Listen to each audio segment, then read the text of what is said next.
ഏശയ്യാ 3-ാം അധ്യായം 1 മുതൽ 26 വരെയുള്ള വാക്യങ്ങൾ. ഇതാ, കർത്താവ്, സൈന്യങ്ങളുടെ കർത്താവ് യൂദയയിൽ നിന്നും ജെറുസലേമിൽ നിന്നും എല്ലാ താങ്ങും തുണയും അപ്പവും വെള്ളവും എടുത്തു മാറ്റുന്നു. ധീരനും പടയാളിയും ന്യായാധിപനും പ്രവാചകനും ഭാവി പറയുന്നവനും ശ്രേഷ്ഠനും സൈന്യാധിപനും പ്രഭുവും ഉപദേഷ്ടാവും മന്ത്രവാദിയും ആഭിചാരകനും ഇല്ലാതാകും. ഞാൻ ബാലന്മാരെ അവരുടെ രാജാക്കന്മാരാക്കും. ശിശുക്കൾ അവരെ ഭരിക്കും. ജനം പരസ്പരം പീഡിപ്പിക്കും. ഓരോരുത്തരും തൻ്റെ കൂട്ടുകാരനെയും അയൽക്കാരനെയും ചൂഷണം ചെയ്യും.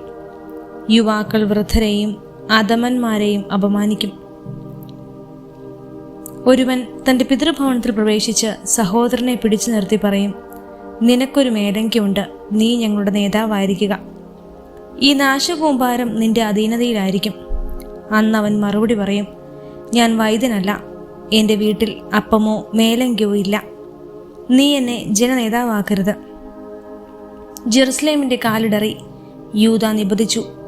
എന്തെന്നാൽ അവർ വാക്കുകൊണ്ടും പ്രവൃത്തി കൊണ്ടും കർത്താവിനോട് മത്സരിച്ച് അവിടുത്തെ മഹത്വപൂർണമായ സാന്നിധ്യത്തെ വെല്ലുവിളിച്ചു. അവരുടെ പക്ഷപാതം അവർക്കെതിരെ സാക്ഷ്യം നൽകുന്നു. അവർ തങ്ങളുടെ പാപം മറയ്ക്കാതെ സോദോമിനെയും ഉദ്ഘോഷിക്കുന്നു. അവർക്ക് ദുരിതം.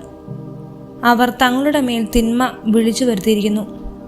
നീതിമാന്മാരോട് പറയുക, നിങ്ങൾക്ക് നന്മ വരും, നിങ്ങളുടെ പ്രവൃത്തികളുടെ ഫലം നിങ്ങൾ അനുഭവിക്കും. ദുഷ്ടന് ദുരിതം, അവൻ്റെ മേൽ തിന്മ വരുന്നു, അവൻ ചെയ്തത് അവനോടും ചെയ്യും. എൻ്റെ ജനം, കുട്ടികളാണ് അവരുടെ മർദ്ദകർ, സ്ത്രീകളാണ് അവരുടെ മേൽ ഭരണം നടത്തുന്നത്. എൻ്റെ ജനമേ, നിങ്ങളുടെ നേതാക്കന്മാർ നിങ്ങളെ വഴിതെറ്റിക്കുന്നു. എങ്ങോട്ട് തിരിയണമെന്ന് നിങ്ങൾ അറിയുന്നില്ല. കർത്താവ് ന്യായം വിധിക്കാൻ ഒരുങ്ങുന്നു, തൻ്റെ ജനത്തെ വിധിക്കാൻ എഴുന്നേൽക്കുന്നു. കർത്താവ് തൻ്റെ ജനത്തിൻ്റെ ശ്രേഷ്ഠന്മാരെയും രാജാക്കന്മാരെയും വിധിക്കുന്നു. നിങ്ങളാണ് മുന്തിരിത്തോട്ടം നശിപ്പിച്ചവർ. പാവപ്പെട്ടവരെ കൊള്ളയടിച്ച വസ്തുക്കൾ നിങ്ങളുടെ ഭവനത്തിലുണ്ട്.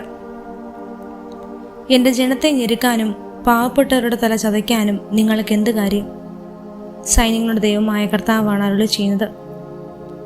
കർത്താവ് അരുളി ചെയ്തു, സിയോൻ പുത്രിമാർ ഗർവിഷ്ഠരും ഞെളിഞ്ഞു നടക്കുന്നവരും കടക്കണ്ണറിയുന്നവരും പാദസരം കിലുക്കി അലസഗമനം ചെയ്യുന്നവരുമാണ്.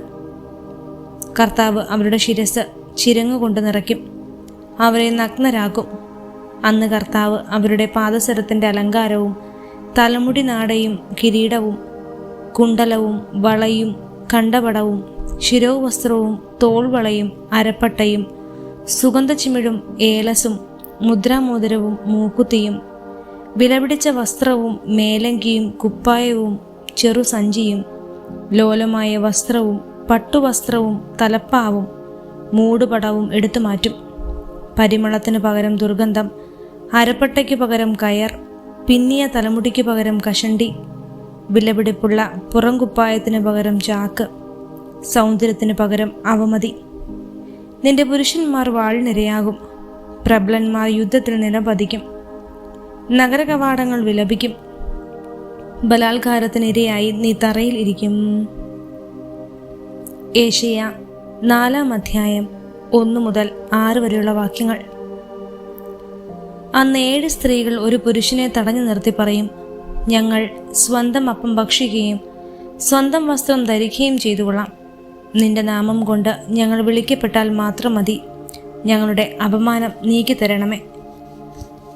അന്ന് കർത്താവ് വളർത്തിയ ശാഖ മനോഹരവും മഹനീയവുമായിരിക്കും. ഭൂമിയിലെ ഫലങ്ങൾ ഇസ്രായേലിൽ അവശേഷിക്കുന്നവരുടെ അഭിമാനവും മഹത്വവുമായിരിക്കും.